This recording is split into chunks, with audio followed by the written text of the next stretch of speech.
Señal directa. El día de hoy quiero hablar sobre esta polémica figura del testamento político. Se ha especulado demasiado sobre el supuesto contenido del testamento político del presidente López Obrador. A propósito de que el mandatario fue internado de urgencia en el hospital para que le practicaran un cateterismo, se desataron muchas elucubraciones sobre su estado de salud.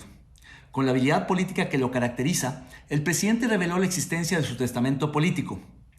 Podrá ser cuestionable o elogiable la intención del presidente de dejar por escrito su voluntad política en caso de ausencia, pero lo cierto es que en el supuesto de que falleciera prematuramente, su testamento sería una revelación que simbraría a la nación. Los testamentos políticos no son nuevos en la historia de la humanidad. Desde el testamento de Lenin, muchos mandatarios han tenido la tentación de que sus anhelos políticos queden plasmados en un documento para la posteridad. ¿Acaso una manera diferente de interpretar un testamento político sea releerlo en clave de un legado político? En otras palabras, un pliego de intenciones póstumas también podría entenderse como un legado de realizaciones o de fracasos o promesas incumplidas.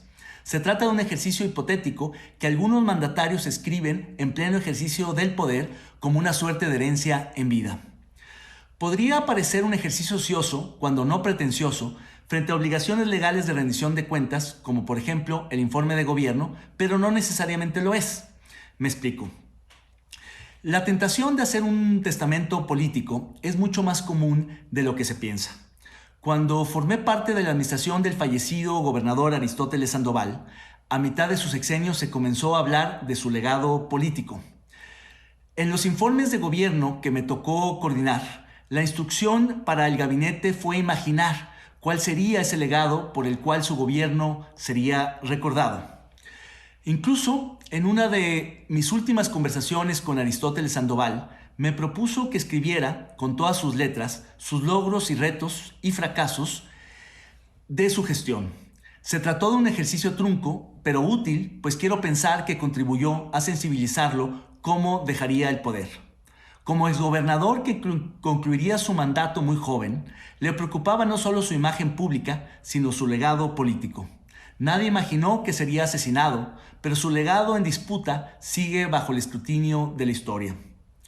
Un testamento político también es un documento que, por su naturaleza más íntima que confidencial, que ya es mucho decir, se escribe en la soledad del poder unipersonal, frente a sí mismo y a su conciencia, sobre una hoja de papel en blanco que se convertirá en un documento histórico y que supone hacerlo como un acto de honestidad intelectual y rigor ético inexorables.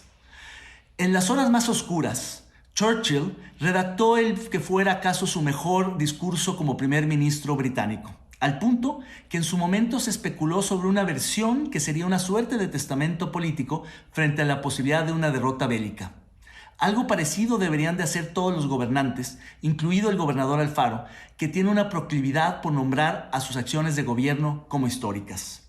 Si realmente quiere trascender en la historia de Jalisco, un ejercicio hipotético a mitad del camino le ayudaría a manera de balance de su gobierno. ¿Cómo quisiera ser recordado Alfaro si por alguna razón no pudiera concluir su sexenio o ya incluso habiendo concluido su mandato? Responder a esta pregunta supone un reto de autoconciencia, sobre todo en un momento en que el gobernador mantiene tantos frentes abiertos y en el cual enfrenta circunstancias tan adversas y en muchos casos por motivaciones más personales que políticas.